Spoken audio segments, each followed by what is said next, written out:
On this episode of Share Your Story, I'm with Rob Hill. Yes, yes. Thank you for having me. Sorry. You're a very fascinating artist. You know, you're someone whose work is L.A., Denver, New York, Brooklyn, where we're at today. Yes. You've worked with NASA, Nike, MLB, NBA,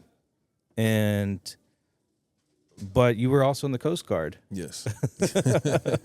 yes. So we're about to get into it, but I think this is gonna be interesting. And then kind of right before we hit record, we were talking about like how art is commerce as well. Most definitely. It's a business. Yep. Understanding it. You know, Yeah, and so I think this is going to be an interesting episode for a lot of people because I believe that we're going to the creator economy. Yes. We've lived in corporate America for a long time, but really it's kind of this next level of like social media creators who are going to be influencing kind of commerce. So Most definitely. yeah, excited to talk to you about it. Yes. It's new spaces opening and arising. Yes. Yeah. So talk about, born and raised, where from? Yeah, so I was born and raised in Los Angeles, Harbor City area, to be exact.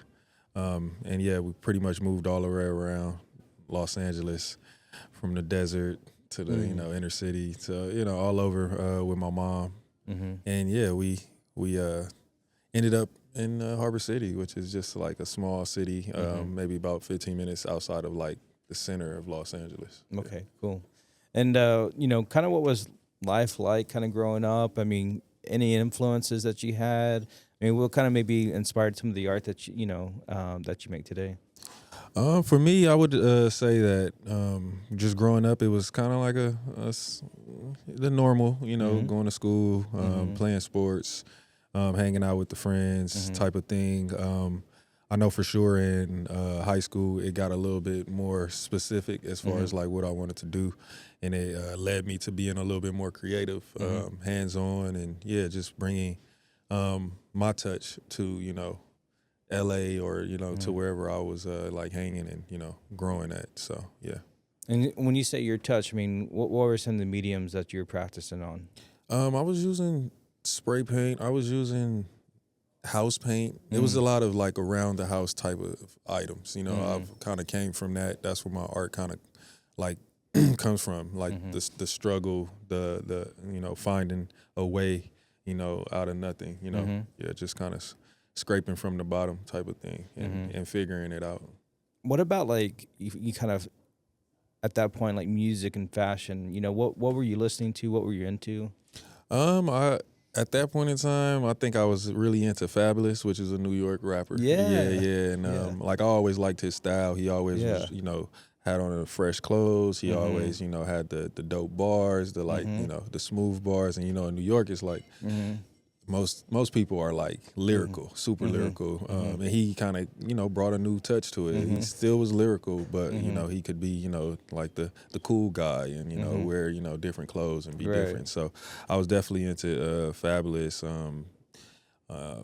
And I was into a lot of 90s, like, television, like Martin, Living Color, all of these shows they were kind of like presenting, little bits of creativity and like showing you different colors and like, giving you a lot of information. Like these shows, Fresh Prince was, about, uncle, making sure that his, nephew was good and, things like that. So it was always like a message behind those shows. So I think that I always gravitated to those shows for numerous reasons. Yeah. That's cool. And were you kind of experimenting? I mean, you talked about kind of graffiti. I mean, were you getting into apparel at that time too? Yeah, most definitely. I feel like apparel has been a part of my life from jump. I just remember baby pictures, like, having on Fila's and, K-Swiss and all of those things, like, and kind of like already being a little bit fresh. But my mom was just, she wasn't into like super designer stuff. It was more like just, presenting yourself well, staying clean, being well dressed, those little things. So those things just kind of carried over with me, and I think they're just in second nature now. Yeah. And so after school, I mean, was it straight into the Coast Guard? Did you look at colleges? What was the thought process there? I was actually playing basketball, and yeah, I was trying to do the basketball thing. I went to kind of started late, but was getting better and better, as I was practicing, and I ended up at a junior college in Antelope Valley, which is like Lancaster area in Los Angeles, and yeah, it just didn't pan out like I thought it would, and and I kept going. Went to another school to try to play, and that didn't work out. And then one of my buddies, my really good buddies, was working on the Coast Guard base, and so he would pretty much just bring these stories home every day. And eventually he kind of convinced us to go, actually talk to recruiters. Okay, cool. And kind of what was your experience in the Coast Guard like? It was great, man. It was a lot of learning and becoming an actual, responsible, young man. Morals, things like that, being responsible, accountable, and those things. So it was good. A lot of traveling, I mean? I was just a young black kid in Los Angeles before, and now I'm in Panama, Costa Rica, and all of these things, and I'm traveling and, on a boat. And it was just, a lot of, eye-opening, situations and experiences.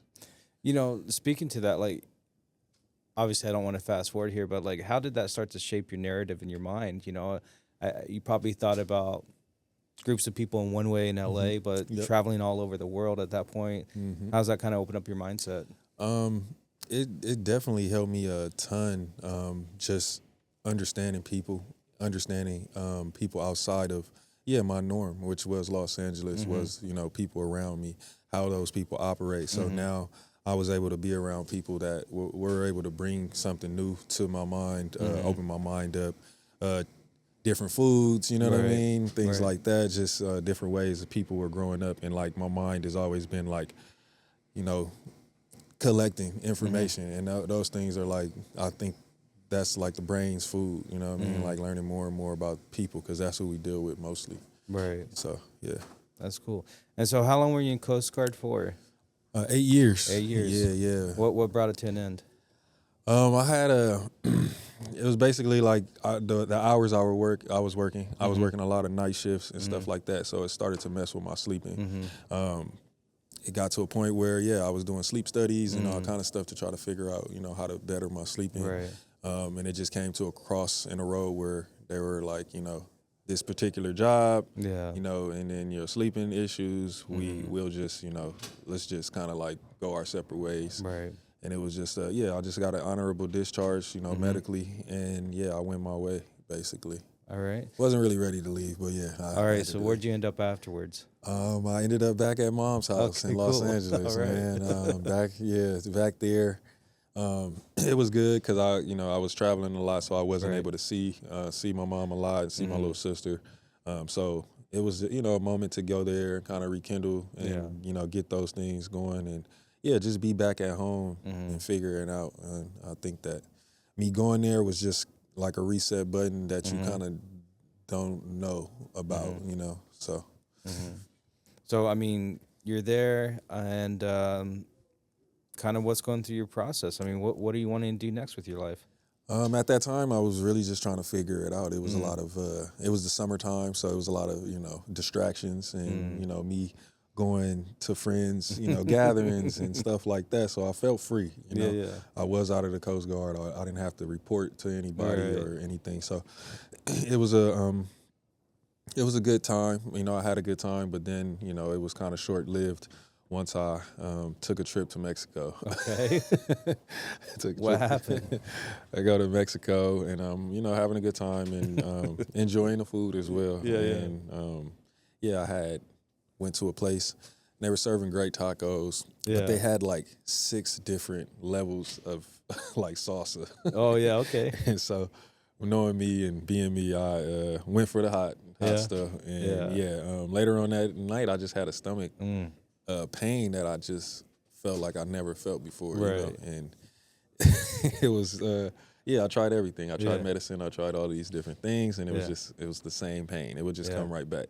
Wow. And so, I pretty much waited till I got back to the States and went to the ER. And from that point, I learned that I had to go to surgery, and it was an exploratory surgery, so they didn't know exactly what was happening. They were just going to go find out exactly what was going on, and later found out I had a hole in my stomach. Oh wow! Yeah, and they couldn't figure out where the hole came from. Wow. Yeah. So they gave me a list of different things it could have been. Right. Eating fish and consuming a bone. It could poke a hole in your tissue in your stomach. It's just anything sharp that you might have consumed, or add a lot of acids or whatever it may be. So from there, I had to sit down in the hospital. And it's so happened that it was just crazy that I was sitting in the same hospital that I was born in. So it was kind of like a little bit of a rebirth and revelation. I think that was the start of everything, including my cousin kind of pushing me towards just getting into something new. I was already doing a clothing line at the moment, and he just pretty much thought that I should try to paint on clothes. And that was just like, that was the conversation that I had before it transitioned over. Yeah. And so what that kind of looked like when you started painting on clothes? I mean, your work is like so very like geometrical. Did that kind of start out the gate? I mean, where'd that influence come from? Nah, like anything else, you got to get better at it. You know what I mean? I started it, the lines weren't as clean and sharp, you know, and I wasn't using a lot of masking, a lot of tape at the moment. I was just really learning how to use a paintbrush, to be completely honest. And it was kind of like, that's when the military kind of kicked in. I got into like training mode, and I started to learn about the brushes and loading paint and what type of paint and mediums and different things like that. So I had to give myself a lesson on something that I knew nothing about, to be honest. And what about the shades? I mean, we talked about it. It's not just triangles, but I mean, triangles are sort of the kind of the entry point. Where that influence come from? The triangle definitely came from Egyptian history, the pyramids, and just me thinking about the simple form of the pyramid and taking it and kind of running with it. For me, that interaction that I had with just learning about the Egyptian history, it really just opened my mind up to where I could take painting, or like some of the different avenues I can kind of take with the painting, as far as like symbols and messages and stuff like that. And I felt like those are key things for me to like they connected. Like I'm used to these things a little bit with the, like, military, you know what I mean, and like being accountable and like being very attention to detail and like learning this and learning that. So me learning about that stuff, it almost was like, damn, like this is like very eye opening, and it's almost like they were militant in a sense, because they got things done. It was a lot of working, being done. So, yeah, that's cool. So you were painting on clothing at that time. Yeah. What was sort of the evolution of the of that experience, and when did you kind of transfer over to canvas? Yeah. Well, that was my intro, which was the clothing, and that was more I would say comfortable for me, because I knew about clothes, and then it was just me kind of bringing something over to a space, versus like me learning a whole new thing, which was me transitioning over to the canvas.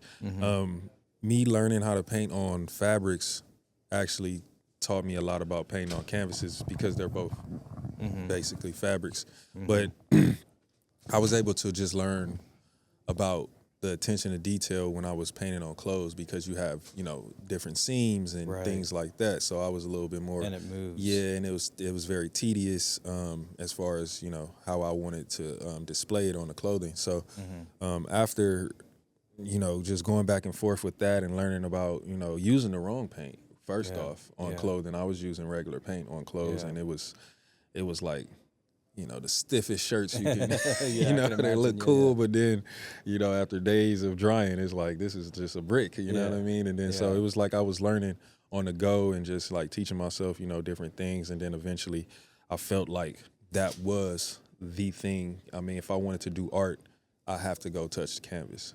And that's when I started to, move over towards canvas and just start exploring that and exploring my actual style. Learning and trying to figure out a style, to be honest, because I felt like, I don't know, coming from clothing, in the clothing space, like that's what people do. Like you try to find a way to be different and like make stuff that other people don't have. And so that was my mindset with art, was always like having my own voice, having my own aesthetic. And I had it in my mind and visually, like I can have it up there, but it wasn't coming out until, you know, I started to work and be a little bit more repetitive on the canvas. Yeah.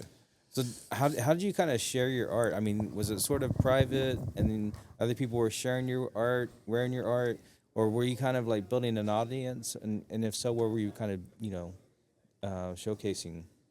Yeah. I was just like, at that time, I was just so into figuring it out that it's like one of those things where people see things and, you know, if it's good, then they'll, you know, be attracted to it and like start to, you know, gravitate towards it. And so for me, I was just in that mindset. I was just listening to music. I was just learning my craft basically at that time. And then I felt like, you know, it was just a time where people weren't really painting on clothes either. So it was just like only a handful of people that people really knew were like putting paint to actual garments and stuff like that. So I think it was just a time, but it's also just me being consistent on like not caring about showing, you know, this new thing that I was doing, and I just was putting it out there. And I think that was like a big plus for me, instead of being so like scared and like fearful of like what people were thinking with something new. And that's what most people are like doing. They're fearful, you know. I don't want people to, you know, think this or, you know, say that. So once you get past that, you can kind of just, you know, let the boat, you know, float. Yeah. And so you kind of really kind of started to expand on that. You were in Denver for a little bit. You threw a fashion show, is that correct? Yeah, definitely was in Denver for about 5 years. Kind of went there after the pandemic to get out of San Francisco, because I was in, I did my undergrad in San Francisco at California College of the Arts, just a private school in like the Soma area. But after the pandemic, it was like, you know, the city is like just dead, you know what I mean? And so wanted to change sceneries, and I ended up in Denver, and a week later I got a call from a buddy of mine. His name was Rob Gray. He does a lot of curating and stuff like that in Denver.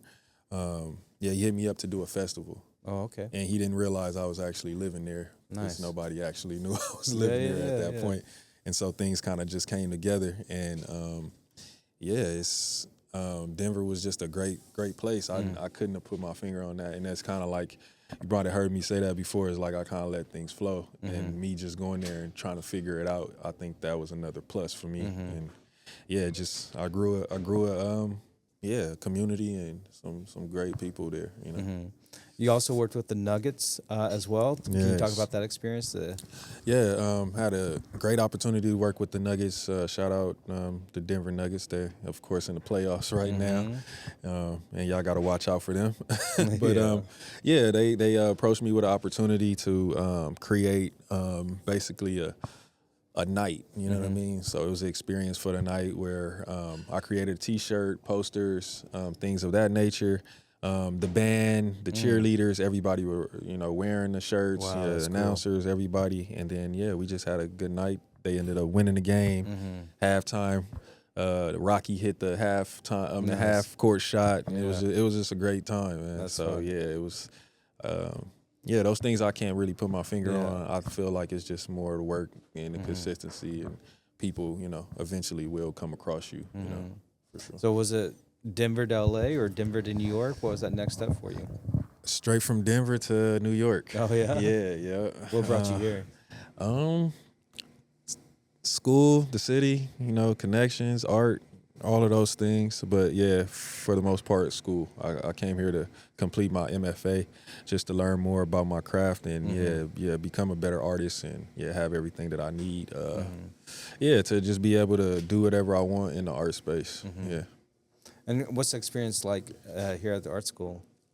And then you just do you have a final exhibition? Is that right? Yes. The experience has been great at the school. I feel like everybody has been very understanding of like who I am and like my approach to art, and allowing me to be myself.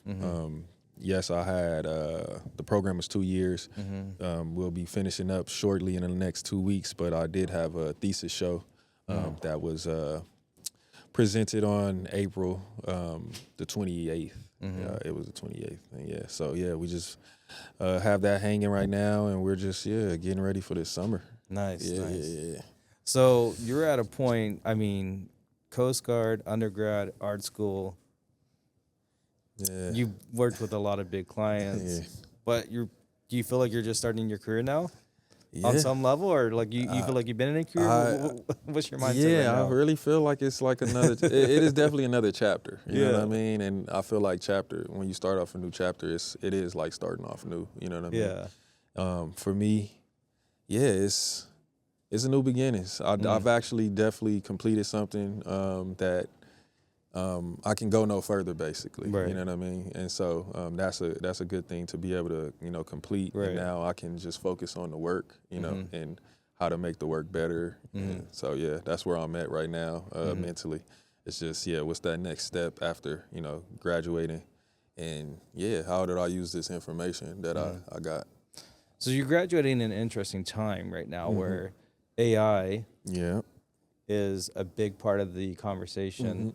And how do you see yourself as an artist when, AI is also, creating digital art? And, how do you see those two roles, working together, intersecting together?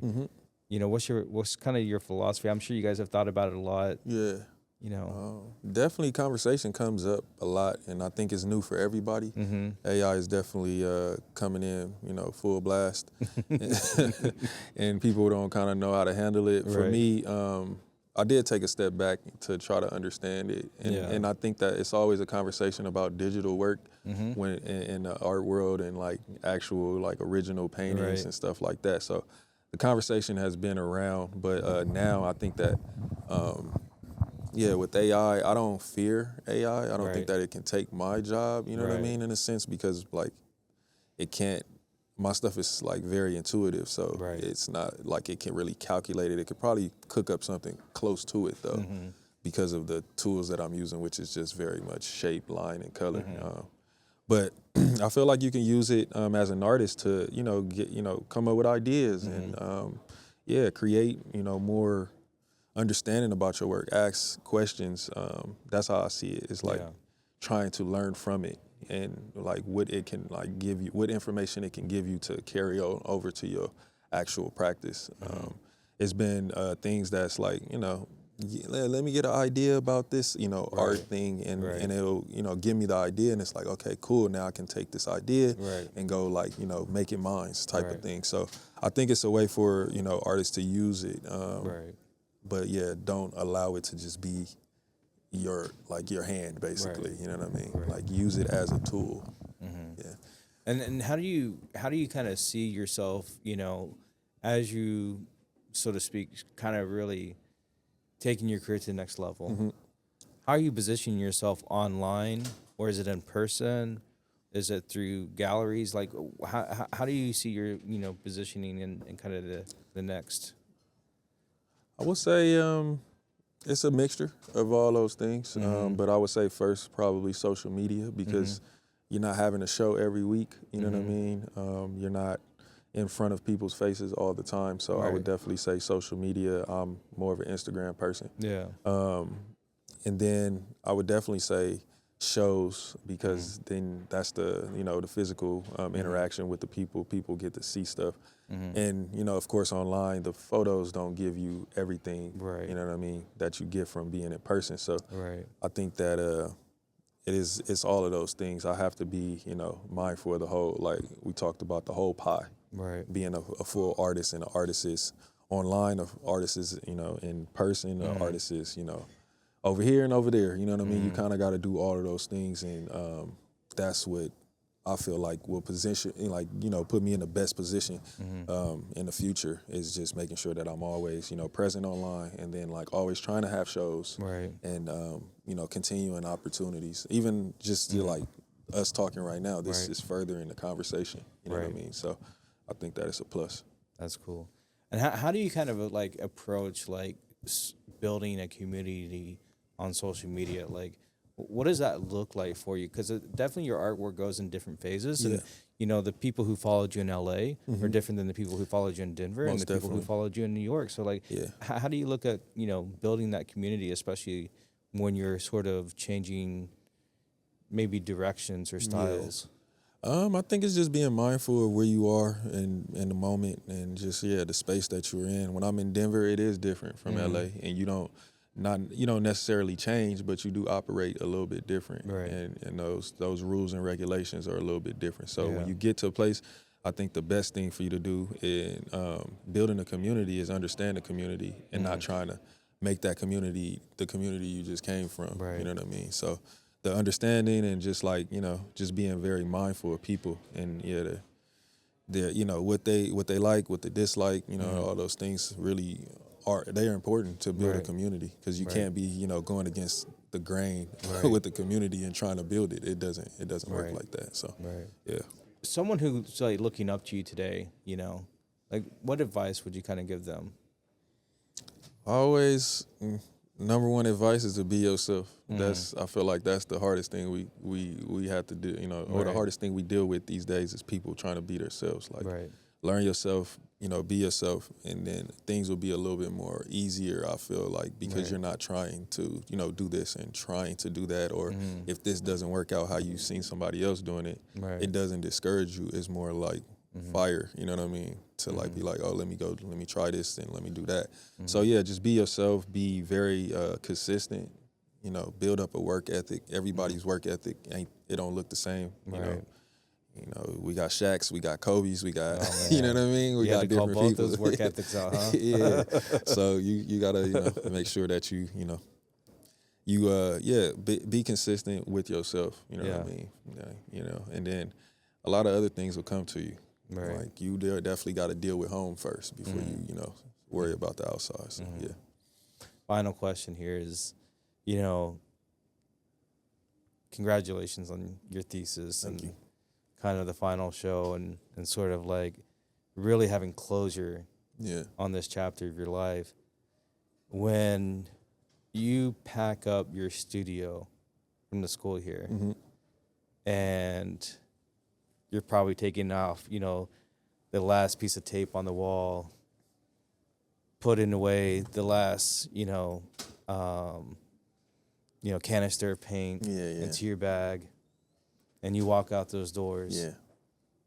What's been the most memorable aspect, not just design school, but just the entire, experience of an artist up until this point for you?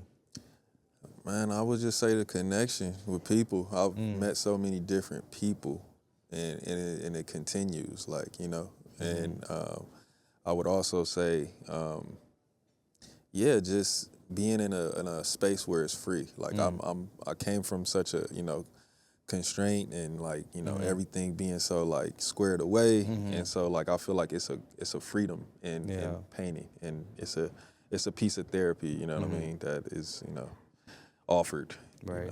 So I would say definitely, those things are on the top of the list for sure. But I'm just like, just ready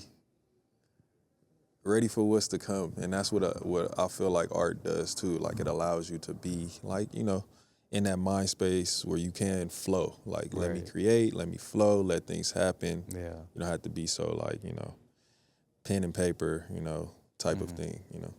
Yeah. Well, that's awesome. If you haven't, checked out your art, where can they find you? I would say Instagram at robhill.art, ROBHILL.ART. My website is ROBHILL-art.com, robhill-art.com. So anything just at robhill.art and you should be able to find me somewhere. Awesome. Under a rock or something. I don't know. The pet rock.